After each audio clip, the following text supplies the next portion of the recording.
Saya cuma mengingatkan bahwa rasa lapar itu penting. Saya ingat suatu hari di tahun 2009, saya ingat. Sahabat semua pasti ingat saya punya seorang ayah angkat yang saya panggil Babe. Dimana Babe ini adalah orang yang bersama saya ketika ayah saya almarhum, dan dia menjadi pengganti ayah saya, my godfather gitu ya. Dia orang yang sangat luar biasa, dan sedikit dari orang Indonesia yang memiliki rekening lebih dari 12 digit. Jadi suatu hari, di suatu sore, di umurnya udah 70-an tahun lebih, tahun 2009 saya pernah mengalami shit happen in my life. Jadi kehidupan berantakan. Ya, sekali lagi bahwa bisnis itu ada up ada down. Jadi saya duduk sore di kantor di tua, kantornya dia. Dan dia biasa lagi ngerokok dan saya tidak merokok kan. Jadi saya temenin dia di taman belakang. Sore-sore menuju maghrib. Terus saya bilang berkata, bagaimana caranya supaya gue kaya seperti lu gitu ya. Saya ngomong sama dia Babe dan lu gua gitu ya. Dia diem aja, dia ngerokok gitu ya. Saya ngeliat nggak salah. Gimana caranya gue bisa kaya seperti lu gitu. Dia ngelihat saya, dia ngerokok lagi, cuek gitu. Lama-lama saya bilang, lu denger gak sih gue ngomong apa? Denger gitu. Emang kenapa? Gimana caranya gue bisa lebih kaya dari lu gitu. Dia narik rokok aja, diem gitu. Lama-lama, langsung aja deh gimana caranya gue kaya? Maka dia nengok saya, rokoknya dia matiin, dia bilang, lo lapar nggak? Lapar. Seberapa lapar? Lapar banget. Lalu apa jawaban dia? Dia ngeliat saya lagi, dia diem lagi. Jadi gimana? Gue lapar nih. Apa jawaban dia? Kalau lo lapar, lo nggak butuh gue. Lo tahu cara cari makan dan lo tahu cara kaya. Itu kalimat adalah kalimat yang dalam sekali bagi saya, sehingga saya tidak perlu penjelasan. Jadi begitu kita ngerti, no need an explanation. Tapi begitu kita nggak ngerti, berjuta penjelasan juga nggak akan pernah bisa mengerti. Perkataan itu sangat filosofis menurut saya. Dan sejak saat itu saya mengerti arti lapar. Jadi saya mengerti arti puasa. Saya mengerti artinya berat. Saya memandang lapar dari arti yang lain. Saya memandang puasa sejak saat itu dari arti yang lain. Jadi sahabat semua, menjadi lapar itu penting. Jadi how hungry you are, mungkin tema hari ini. Sekali lagi, seberapa lapar itu adalah program bawah sadar yang ada di Road to Billionaire. Jadi kalau sahabat berkesempatan untuk membeli dan menonton, kemudian menggunakan headset ya untuk pemrograman ini dan ulang-ulangi, program lapar itu akan menjadi bawah sadar Anda. Dan begitu Anda lapar, Anda melihat dunia dari sisi yang lain. Anda bisa melihat the other flip of coin. Anda bisa melihat sisi lain dari koin tadi. Dan peluang-peluang itu ada di sisi lain. Jadi sahabat semua, kita akan masuk ke acara hari ini. Kayaknya sudah cukup prolog dari saya. Sekali lagi, Assalamualaikum warahmatullahi wabarakatuh. Sahabat semua, kita akan mulai bicara tentang geopolitik dan geostrategi, di mana ini adalah acara menjadi ciri khas dari acara mingguan atau 2 mingguan. Dan terakhir kita membicarakan adalah Pancasila sudah selesai, jangan dibahas lagi. Jika ada yang membahas, Anda ingin merubah kedaulatan bangsa Indonesia, dan Anda berhadapan sama kita semua, sahabat Bosman Sondoloyo ini. Jadi pertama yang kita mau diskusikan, saya ada catatan dari ini adalah marahnya Pak Presiden kemarin, tanggal 18 sih marahnya, tapi 10 hari kemudian diluncurkan di media massa dan dipublikasikan. Bagi saya ini hanya mengingatkan sahabat saya ketika saya ini memiliki sahabat, dia adalah wakil ketua intelijen BIN-nya Malaysia. Dia sewaktu pemilihan menteri di bulan Oktober kemarin 2019, dia menelpon saya kaget juga, udah lama nggak berkomunikasi sama dia. Kemudian dia mengatakan bahwa brother, ini pemilihan menteri oleh presiden Anda kali ini berbahaya. Saya bilang, kenapa gitu ya? Nah, maaf, kita lompat sebentar teman-teman semua, bahwa di dunia shadow setiap hari kita selalu berdiskusi. Maaf, suara saya kedengeran nggak? Saya kok agak putus nih. Masih oke? Tes 1 dulu. Oke. Teman-teman, jadi sahabat saya itu mengatakan bahwa ada bahayanya pemilihan waktu itu. Jadi saya mau menceritakan tentang dunia shadow. Jadi di setiap negara, dunia intelijen itu selalu mengawasi negara lain.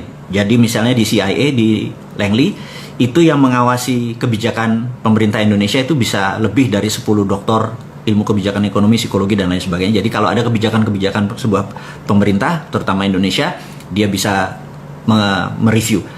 Dan kita tahu intelijen di negara-negara ASEAN juga melakukan hal yang sama, karena Indonesia adalah kakak nomor 1 ya kalau di cerita kungfu itu, atau kakak tertua di ASEAN. Jadi setiap kebijakan yang dilakukan oleh pemerintah Indonesia pasti dimonitor oleh negara-negara tetangga kita, karena kalau itu bisa berbahaya atau bisa mengganggu atau itu bisa menguntungkan, mereka harus mengantisipasi atau membuat langkah-langkah kerjasama kalau itu menguntungkan dan lain sebagainya. Jadi saya nggak tahu apakah di Indonesia masih segitu sensitif dunia intelijennya atau dunia shadownya, apakah masih mereview kenapa Filipina kemarin menyatakan mendukung Cina bukan mendukung Amerika, dan lain sebagainya. Ini harus hati-hati sekali saya membicarakan hal ini di publik. Tapi yang jelas teman saya, singkat cerita, adalah bahaya. Saya bilang, kenapa? Saya merasa heran kenapa Pak Jokowi waktu kemarin, jadi udah mengumumkan menteri itu, kenapa banyak memilih menteri yang dari orang kaya atau anak orang kaya. Jadi anak orang kaya itu adalah mereka yang sudah makan di piring golden platter sama silver spoon gitu ya. Mereka nggak tahu rasanya susah atau orang kaya, karena orang kaya itu melenakan atau terlena dengan kekayaannya sehingga mereka tidak sensitif lagi. Jadi mereka kalau ada kita tahu di ke depan tahun 2020, sekali lagi ini masih 2019, kalau krisis, kalau ada tindakan war, perang sama Amerika dengan Tiongkok, itu mereka harus orang-orang yang sensitif. Saya lihat mereka nggak terlalu sensitif nih gitu ya. Nah, saya waktu itu nggak percaya apa yang dia katakan, tapi saya mereview, oh iya dia anaknya Ano, oh dia kaya karena Ano, dan lain sebagainya. Sehingga waktu Pak Presiden kemarin marah bahwa sense of crisisnya dari para menteri ini tidak ada, saya jadi teringat kata-kata teman saya 9 bulan yang lalu yang mengatakan hati-hati, menterinya tuh nggak sensitif gitu ya. Jadi sementara kata-kata sensitif itu kata-kata yang penting, sehingga saya harus mengingatkan sekali lagi kepada para menteri, bukan para presiden, bukan pada Pak Presiden, bahwa kepada siapapun, para menteri, Anda yang dimarahi oleh Pak Presiden, Anda punya rasa, benar nggak? Saya sarankan Anda mundur kalau Anda yang ditarget oleh Pak Presiden. Atau kalau Anda bukan yang tidak ditarget, tetapi Anda merasa Anda tidak mampu, mundur. Karena sekali lagi, kami, rakyat, kita ini sudah capek Indonesia nggak pernah jadi juara dunia lagi, atau nggak pernah jadi juara Liga Champion, atau nggak pernah juara Asia, atau antar kampung aja kita jadi nggak juara ini, gitu. Jadi saya pikir sebaiknya kalau lagi pertandingan bola, menteri-menteri yang ditarget atau merasa dirinya tidak mampu mundur, gitu ya. Dan kenapa mundur? Karena kan Anda punya rasa, Anda lihat kayaknya saya nggak perform deh, ya sudah mundur aja. Lalu kepada menteri yang ditarget, mundur. Sekali lagi, ini bukan krisis. Ini udah extraordinary. Jadi kalau di masa ordinary, di masa ekonomi biasa saja, itu cara mengelola ekonominya gampang, cara mengelola negaranya gampang. Berdasarkan demand supply, berdasarkan boom bust. Kita tahu ekonominya lagi boom, lagi naik, atau lagi bust, lagi turun. Begitu lagi turun, suku bunga diturunin supaya terangsang lagi, dan naik. Begitu ketinggian, suku bunga dinaikin, uang lagi ditarik. Itu adalah teori ekonomi biasa, juga mengelola negaranya biasa. Di masa krisis seperti tahun 98, seperti tahun 2008, mengelola negara at crisis itu ada lagi strateginya. Jadi itu ada extraordinary. Sahabat semua, saya mengingatkan, saat ini bukan lagi negara atau dalam dunia dalam keadaan krisis atau krisis, tapi dunia at war. Itu kategorinya berbeda. Jadi sahabat semua, saya juga mengingatkan Anda para menteri, mudah-mudahan Anda mendengar menonton live video ini atau nanti rekamannya, bahwa yang namanya at war itu berbeda ngelola pada saat ekonomi atau dunia dalam keadaan krisis atau dalam keadaan normal. Sejak 2017 dunia confirm dalam keadaan economic at war, karena menurut saya kebijakan kemarin 2017 sampai 2019, sekarang sampai 2020, udah 3 tahun, ini salah kaprah karena melihat dunia hanya dalam keadaan krisis. Tidak, sekali lagi ini dalam keadaan war. Saya sekedar mengingatkan, ketika Donald Trump dilantik Januari 2017, besoknya Pak Trump menaikkan anggaran militernya menjadi 700 billion dolar. Saya mau ingatkan, anggaran militernya 700 billion dolar. Padahal biasanya cuma 500, naik 200 billion. Saya hanya mengandaikan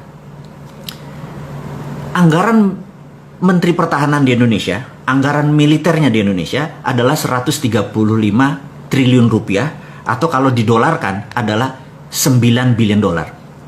Indonesia anggaran militernya hanya 9 billion dolar. Sementara Amerika dalam 1 tahun nilainya 700 billion.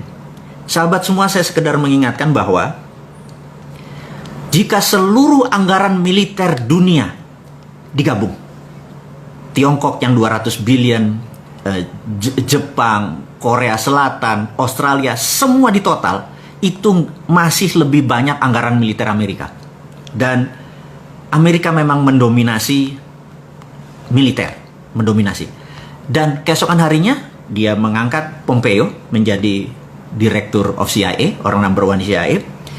Dan kita tahu dunia militer itu ada 2. Yang satu kombatan atau perang atau pakai bedil, di mana 60% dari anggaran yang 700 billion tersebut untuk kombatan, yang 40% adalah untuk CIA operation. Ini mengagetkan dunia karena artinya pada saat itu Trump sudah mendesain Amerika dalam keadaan war atau perang. Disinilah preparationnya Amerika sudah matang. Kemudian 2017 akhir, 2018 awal, Amerika declare trade war atau perang dagang karena Amerika dulu mendominasi dunia. Jadi gini, negara itu berdaulat kalau ada yang didominasi. Jadi contohnya Korea Selatan, dia mendominasi kecantikan, make up beautician. Jadi dia gunakan K-pop dan drakor sebagai frontingnya, back endnya adalah industri kosmetik. Untuk bukti, saya tahu sahabat semua pasti penggemar drakor, drama Korea, dan kamera di dalam mengambil syuting acara drakor pasti fokus di wajahnya. Anda akan terpesona dengan wajah orang Korea yang nggak ada pori-pori tersebut, dan Anda bisa jatuh cinta karena cantik atau gantengnya orang Korea tersebut. Nggak kayak saya begini kan mukanya, ada tambelan-tambelan. Kalau mereka mulus gitu ya, jalan tol pantat bayi aja kalah mulus gitu ya. Nah, jadi itu adalah etalasenya, itu adalah front endnya. Begitu kita terpesona, dunia terpesona, film itu disebar gratis. Itulah kalau negara kompak dengan pengusahanya. Kemudian Korea mendominasi kosmetik. Di seluruh dunia kosmetik dikuasai oleh Korea. Dan itulah namanya world domination. Dan kita tahu military domination masih dikuasai oleh Amerika. Jadi sahabat semua, setiap negara untuk berdaulat harus ada yang didominasi. Kemudian kita tahu China, Tiongkok, dia mendominasi trade domination. Jadi kita tahu bahwa kalau ditanya siapa yang menguasai perdagangan, Cina number one. Kemudian siapa yang menguasai mendominasi informasi teknologi, Amerika. Kemudian siapa yang mendominasi keuangan dunia, Wall Street, gitu ya. Siapa yang mendominasi currency yang transaksi dunia, 97% menggunakan dolar, gitu ya. Jadi dolar dominationnya, currency domination dipegang dolar.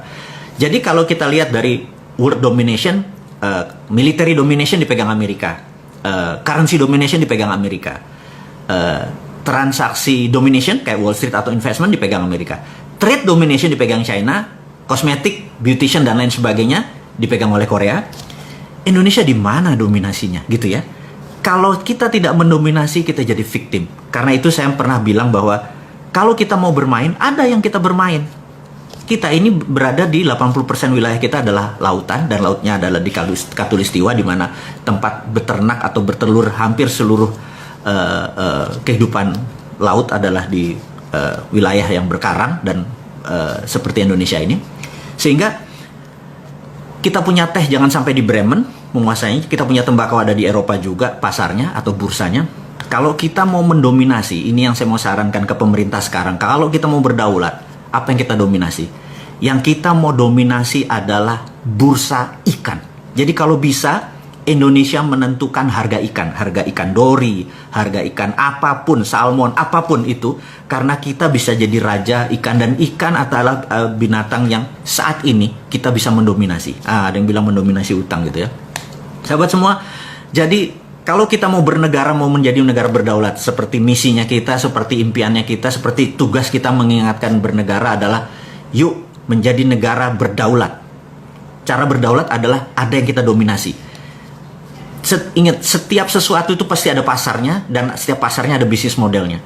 Dan kita tahu, military domination dipegang Amerika, kenapa kita mesti berkompetisi ke sana? Trade domination dipegang China, kenapa kita mesti menjadi negara pedagang juga, malah jadi victimnya China gitu ya.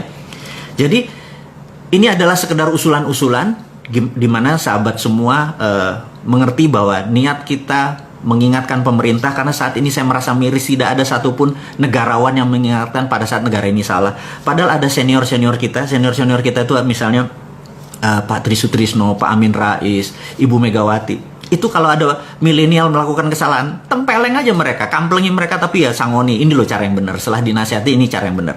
Jadi saat ini banyak kesalahan-kesalahan dari pemerintah atau kebodohan-kebodohan dari para menteri atau pejabat, satu pun tidak ada negarawan yang mengingatkan dan meluruskan. Jadi apalah kita ini, komunitas kita ini tidak anti pemerintah. Kita ingin negara kita berdaulat, itu kita peringati dan kita kasih cara yang benar. Jadi sahabat semua, kita nggak akan lelah mencintai negara ini, walaupun negara ini dikelola oleh pengusaha yang saat ini, penguasa yang saat ini mungkin sebagian mencintai negara lain. Nggak apa-apa, kita pokoknya terus aja berjuang. Jadi kembali ke marahnya presiden.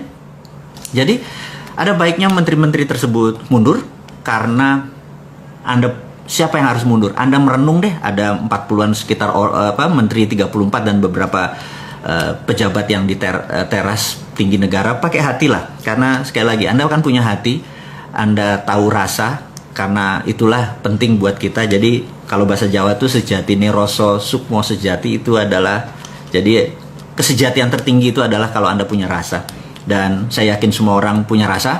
Jadi gunakanlah sukma sejati Anda, yaitu rasa, sehingga negara ini bisa berjalan dengan baik, yaitu mundurlah menteri-menteri yang tidak kompeten gitu ya. Oke. Kemudian saya juga mengingatkan untuk sahabat semua, sahabat muda semua, saya ini memprovokasi Anda semua bahwa tahun 2024 kalau bisa pemimpin negara ini, mulai dari partainya, mulai dari pemimpinnya, kalau bisa usianya yang saat ini mereka di bawah 40 tahun. Maksud saya begini, saya sudah melihat banyak sekali dalam 2 bulan terakhir ini, telepon, ngobrol, jumpa darat bahkan seminggu ini, sama mereka-mereka pejabat pengelola negara yang, atau orang-orang yang sudah umurnya di atas, seperti saya deh, orang-orang yang gak berguna ini. Saya kalau ngobrol sama mereka sudah butek dengan apa yang terjadi di Indonesia, di negara kita ini, karena mereka sudah semua jurus mereka sudah pakai. Maka jawaban saya adalah, udahlah mundur aja kalian. Anak-anak muda ini yang di bawah 40 tahun sekarang, yang milenial itu bisa ngelola negara lebih baik dari Anda semua. Itu kata saya dalam hati. Saya sampai bingung begitu mengatakan, mengelola negara itu kita harus melihat current account kita, harus melihat cadangan devisa kita. Saya dalam hati, itu ilmu lama itu mah gitu, udah nggak kepake gitu. Terus kita harus melihat inflasi. Saya bilang, inflasi, saya bilang. Saya cuman mau membicarakan begini, inflasi ya, bicara inflasi. Kalau harga Innova 200 juta, tapi nggak ada yang bisa beli Innova, mending mana? Harga Innova 1 miliar, tapi semua orang bisa beli Innova. Anda jawab sendiri deh. Harga 1 miliar, tapi semua orang bisa beli Innova, atau harga 200 juta, tapi nggak ada yang bisa beli Innova. Pilih mana? Saya pilih yang pertama tadi, mendingan 1 miliar, harganya mahal Innova, tapi semua orang bisa beli. Harga beras di Jepang itu 50.000 seliter, tapi semua orang bisa beli. Di Indonesia harganya 10.000, nggak semua orang bisa beli. Lalu apa inflasi gunanya gitu? Bagi kita kan perut kita kenyang, bener nggak? Hati kita enak, bernegara dan berkehidupan jadi santai gitu. Sekarang tegang semua. Kemudian kita tahu Menteri Keuangan kita ini kan jagonya fiskal, jagonya pajak. Di economic at war, kita tidak memerlukan pajak karena pada saat negara lagi perang, yang dibutuhkan adalah survival of the nation. Bagaimana negara ini supaya tetap hidup. Survive itu kalau mikirin pajak dikenceng-kencengin terus, kita malah nggak bisa kerja. Pada saat ini harusnya, kalau pada saat economic at war, negara itu harusnya dikelola berdasarkan monetary. Jadi bukan fiskal, tapi pakai sistem moneter. Mau printing money kek, mau apapun itu, pakai kebijakan moneter. Jadi saya menyarankan Pak Presiden, boleh ya diganti kebijakannya. Boleh tetap ibu yang sekarang, tapi kebijakannya pakai moneter. Atau ganti orang baru. Itu saran saya loh ya, jangan ambil hati. Bu Menteri maaf loh ya, ini kan pendapat pribadi, saya nobody kok. Jadi saya cuma mengingatkan bahwa di economic at war, kita harus menggunakan pendekatan moneter. Contoh nih ya, karena pendekatan moneter itu tujuannya adalah diproduksi. Kalau pendekatan pajak isinya nangkepin orang yang bekerja. Jadi pada saat economic at war, sekali lagi, gunakan kebijakan moneter, printing money untuk hal yang produktif. Nanti kita akan sampai sana. Kita mau mengingatkan dulu teman-teman yang muda ini, di mana Anda 4 tahun lagi adalah pengelola negara ini. Dan pada saat Anda mengelola, saya cuma ingatkan, pastikan tidak ada orang tua bersama Anda atau membantu Anda sebagai penasehat boleh. Tapi jangan masuk ke struktur. Orang kayak saya buang aja. Orang seumur saya atau di atas saya buang aja semua. Gitu ya, itu nasihat saya pertama. Kenapa? Karena Anda mengerti bagaimana mengelola negara ini. Jadi Anda lebih pas. Kenapa?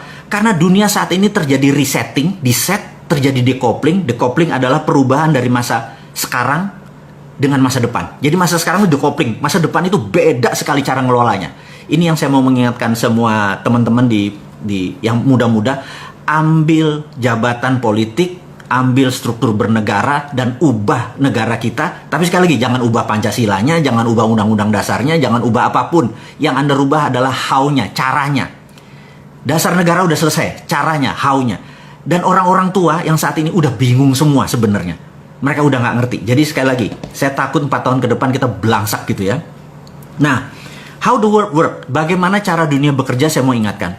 Bahwa dari dulu sejak tahun 44 pada saat diputuskan pemenangnya adalah pemenang dunia kedua adalah Amerika CS dan sekutu, mereka adalah negara pemenang perang, mereka yang mengatur dunia. Jadi bedakan tahun 45 ke belakang sama tahun 45 sampai sekarang. Tahun 45 sekarang itu yang mengatur adalah pemenang perang dunia kedua. Jadi siapa pemenang perang dunia kedua? Amerika dan sekutu.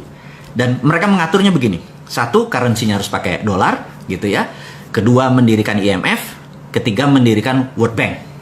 Dan ingat, kantor IMF di mana? Di Washington DC. Kantor World Bank di mana? Di Washington DC. Artinya semuanya di bawah pinter Amerika. Saya mau lanjutin lagi. Kemudian IMF itu emang isinya semua negara. Jadi Indonesia saya lupa punya berapa persen, si Tiongkok punya berapa persen.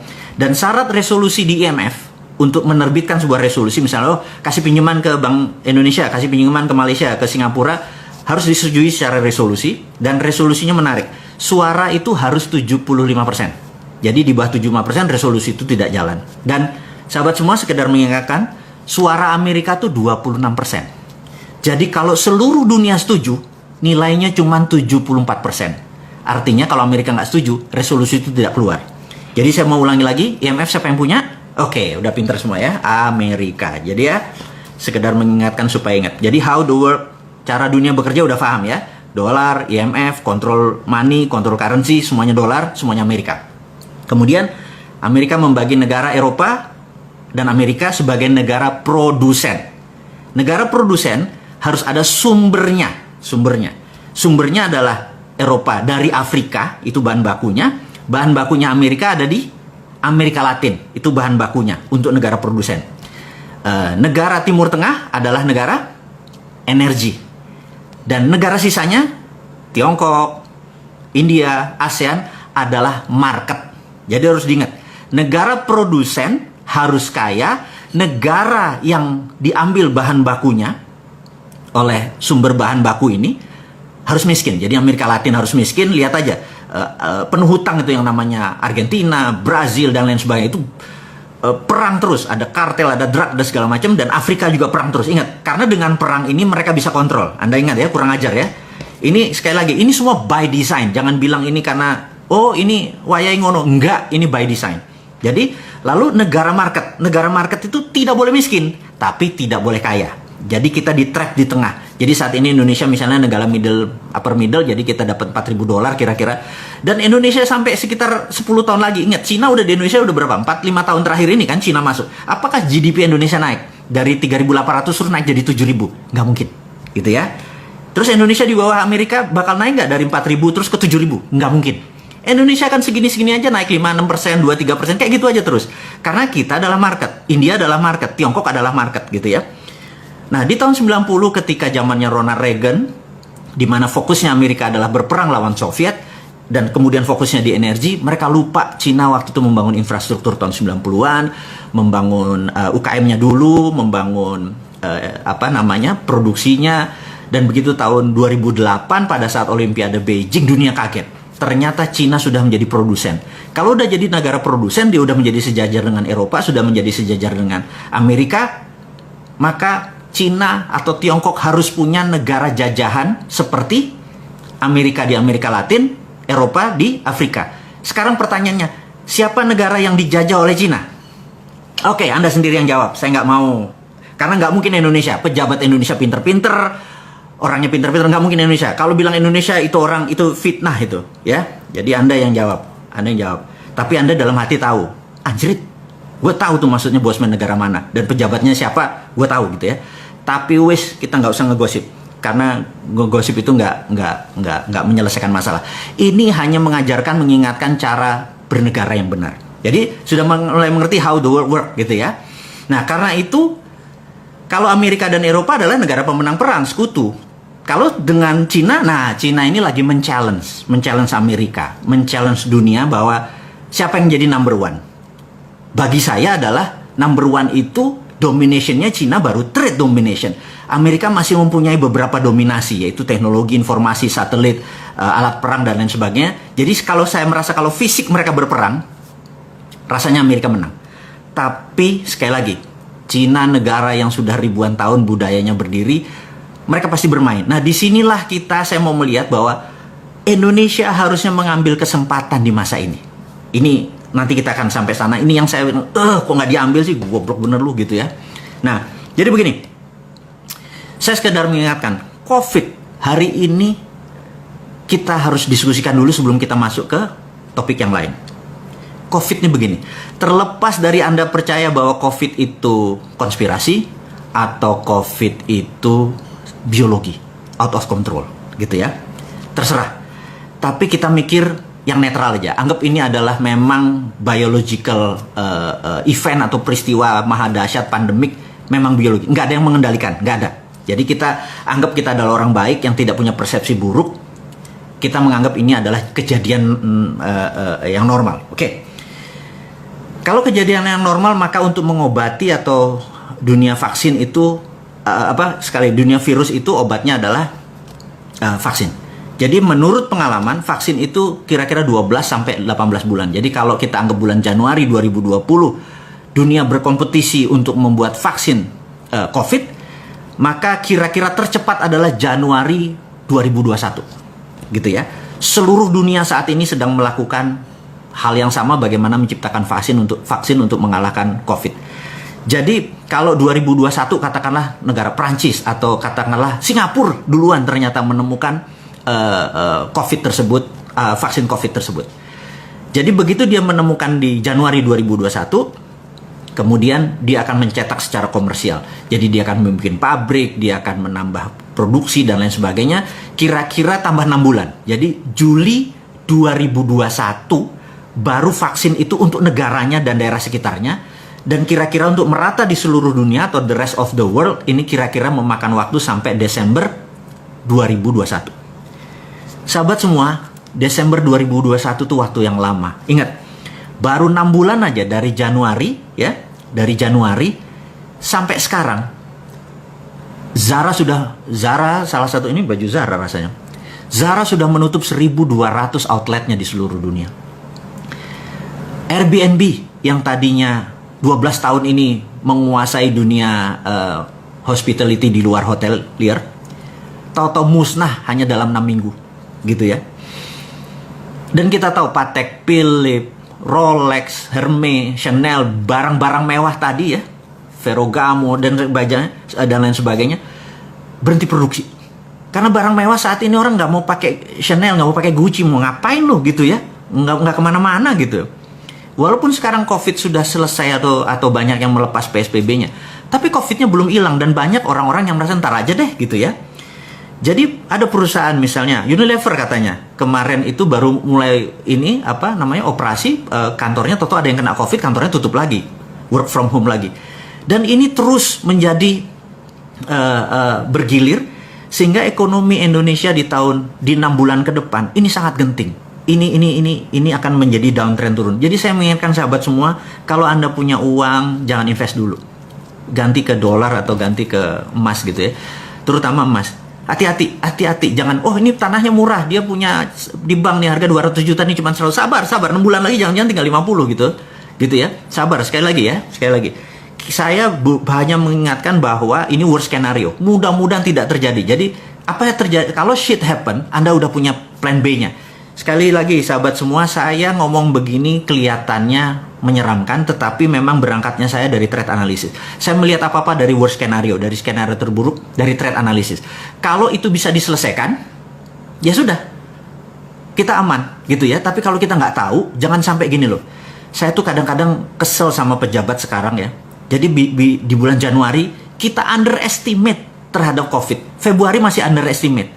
Jadi sebelum peristiwa terjadi, kita tuh underestimate terhadap apapun. Tapi begitu sudah terjadi, kita overestimate. Jadi begitu Januari underestimate, atau Maret ada, paniknya kayak besok mau kiamat. Kita overestimate. Terus sekarang balik underestimate lagi, gitu ya. Sama seperti, akan pernah nggak di Laut Natuna Utara? Saya nggak mau lagi menyebut Laut Cina Selatan. Laut Natuna Utara gitu ya. Nggak mungkin perang lah, mereka damai segala macam. Tapi kita underestimate, begitu perang beneran, kita overestimate gitu ya. Di zaman Pak Harto, di zaman senior-senior kita, itu terbalik. Sebelum kejadian mereka overestimate. Begitu kejadian mereka udah tahu counternya gitu ya.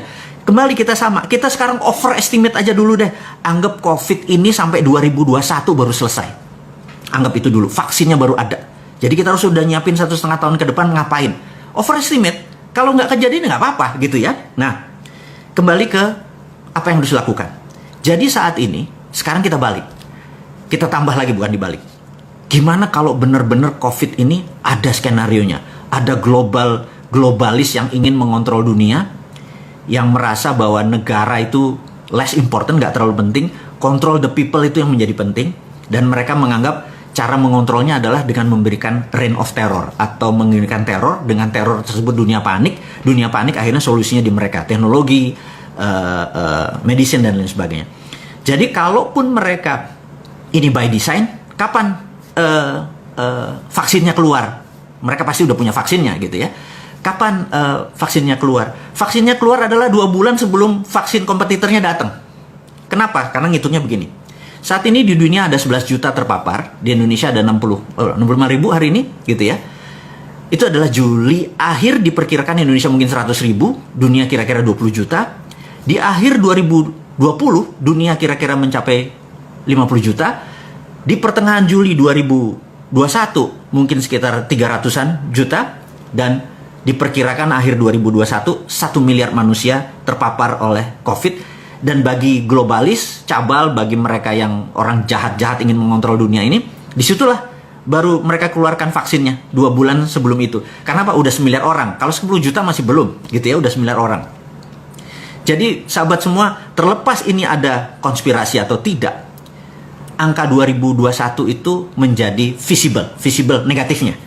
Nah, kalau 6 bulan pertama sudah menghancurkan ekonomi sekian persen, apa yang terjadi 6 bulan kedua di semester tahun ini? Kita harus prepare, harus bersiap-siap apa yang akan terjadi. Apa yang akan terjadi nanti kita bahas, sabar. Ini gratisan aja kok, banyak nanya gitu ya, sabar. Tahun 2020, Anda tahu video saya, boleh cek, 10 bulan yang lalu saya mengatakan 2020 resesi, 2021 puncak resesinya. Tapi saya menganggap saya mungkin salah. Jangan-jangan 2021 adalah depresi. Kalau depresi ini terjadi, Anda sekali lagi harus hati-hati terhadap planning Anda. Jadi sekali lagi, Anda jangan buru-buru. Anda masih muda, Anda adalah calon pemimpin bangsa ini.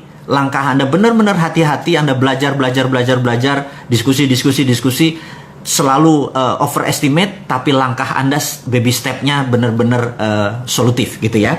Teman-teman, mudah-mudahan Anda kebayang apa yang akan terjadi dengan versi saya informasinya ini. Udah kepanjangan nggak? Mau nambah lagi nggak? Udah 40 menit nih. Anda gratis ya minta panjang gitu ya. Kasih saya jempol kalau Anda lanjut atau sudah ditutup sampai sini. Oke, lanjut ya. Oke, saya kasih informasi lagi. Jadi kalau minggu kemarin kita bicara tentang MMT, Modern Monetary Theory, dengan SWF, Sovereign Wealth Fund, di mana kita udah punya contoh waktu itu kuda laut, kita pakai di zaman Pak Ibnu Sutowo, sekarang mereview aja. Kemudian kita menggunakan contoh seperti Dubai atau contoh seperti Aramco, Saudi Aramco, di mana ke depan mereka akan menggunakan Sovereign Wealth Fund, dan kita menyarankan Indonesia tidak perlu ngutang. Jadi contohnya gini, kita audit nikel kita, katakanlah nikel kita nilainya 1000 billion, kemudian 20% nikel kita forward, kita ambil uang 200 billion dolar untuk membangun Nusantara. Tidak perlu hutang karena kita forward. Jadi bukan pinjaman ala Ibu Menteri. Ini beda karena ini kan negeri Sontoloyo ya, bukan negeri yang di seberang itu. Jadi kalau kita nggak bakal ngutang, ngutang tuh bukan kita banget. Ngutang tuh bukan anak milenial. Anak milenial tuh cash gitu ya. Karena kita kaya, bener nggak? Ngapain ngutang?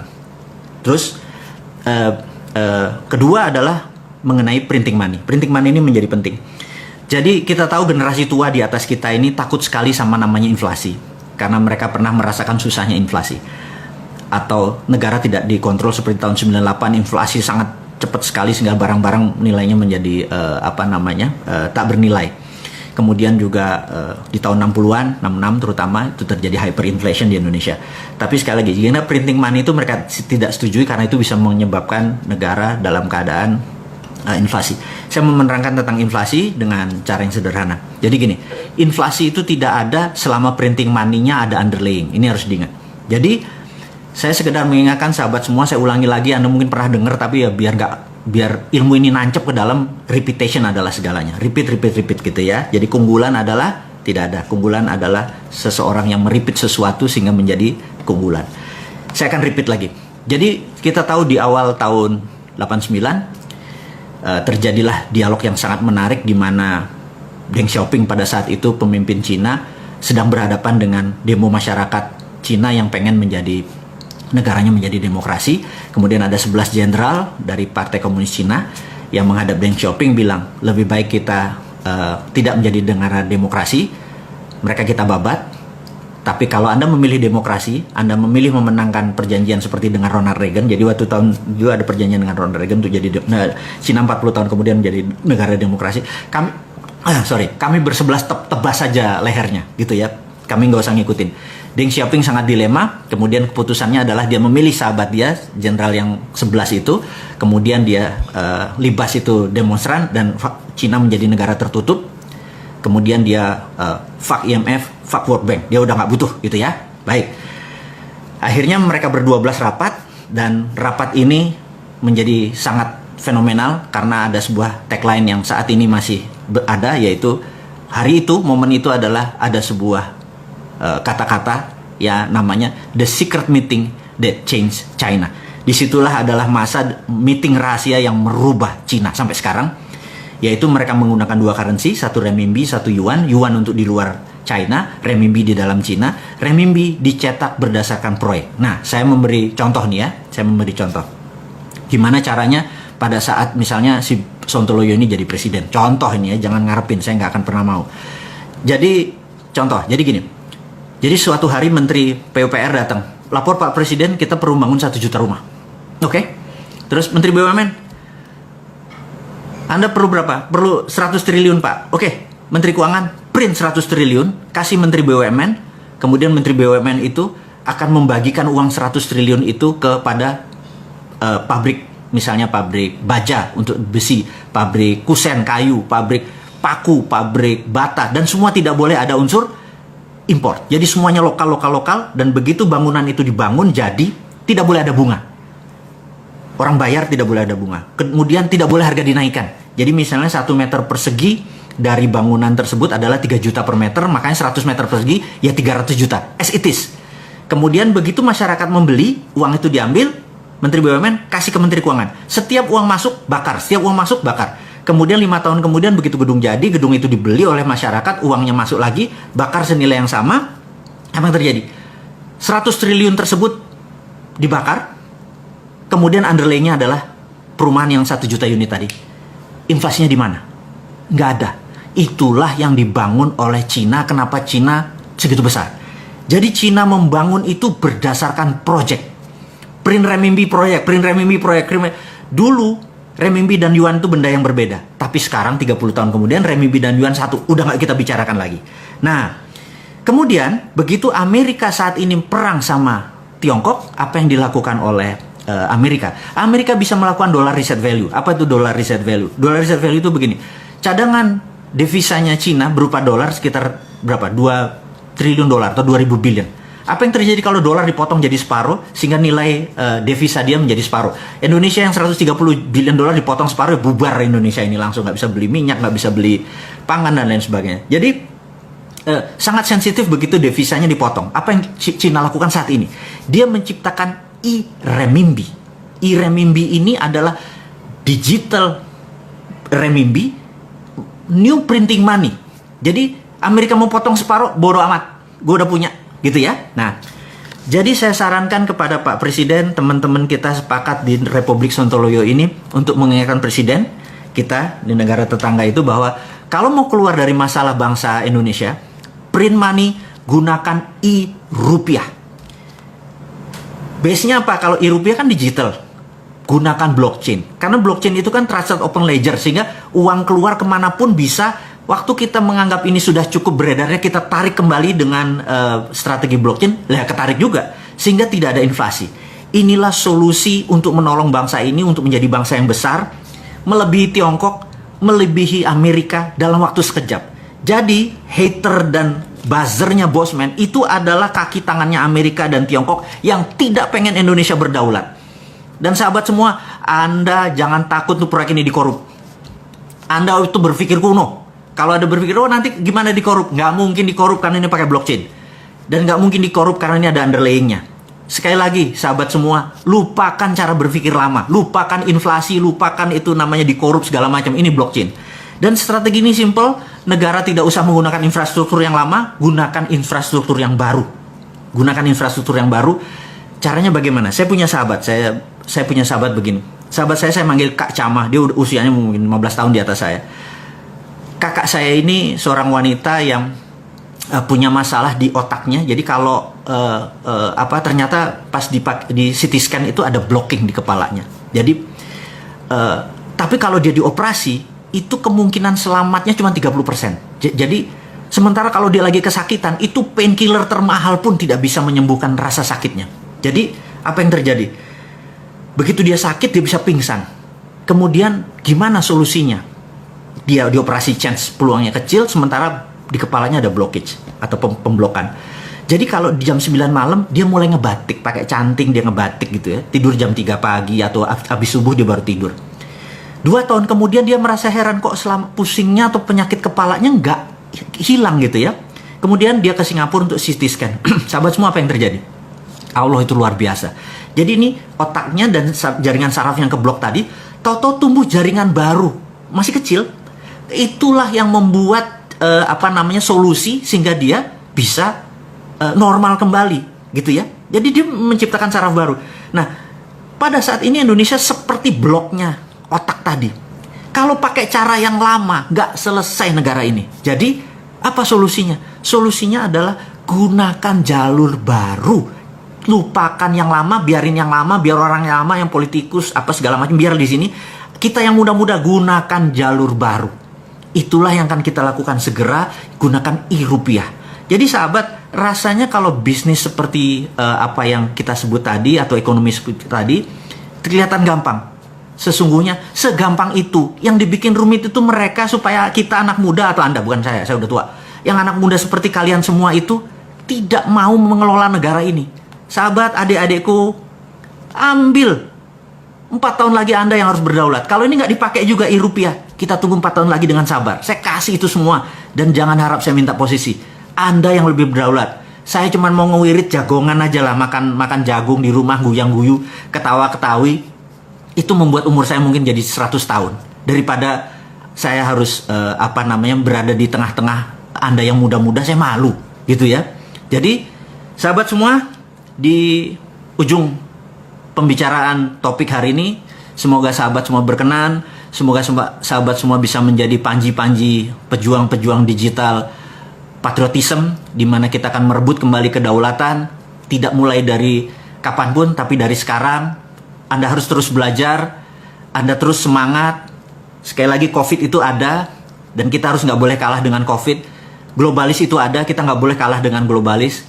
Kita harus punya strategi itu, kita terus berjamaah, kita terus saling kontak, kita terus selalu bersama-sama. Akhirul kalam dari saya ucapkan